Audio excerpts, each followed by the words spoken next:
Old payphone pedestal saves 2 people from being crushed by out-of-control car. Jalopnik. Surveillance camera footage captured a truly wild scene as the lives of 2 people were saved from a car that was about to roll over them in Milwaukee over the weekend. The hero in all of this? A disused payphone pedestal. This is why it's important to embrace tradition. Below are your comments. Now that was a close call. For those wondering, the only link above that takes you to the actual video is the WISN12ABC link. That pedestal didn't save them.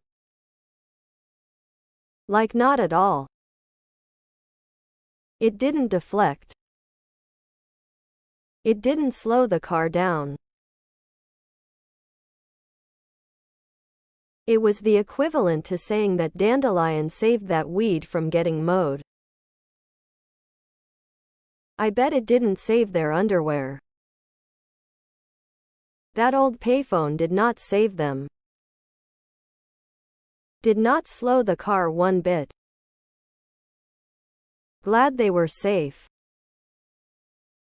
To me, it appeared that it caused the car to go towards the people. If it hadn't been there, it would have been more of a straight trajectory. Please subscribe to my channel. And if you like it, please thumbs up.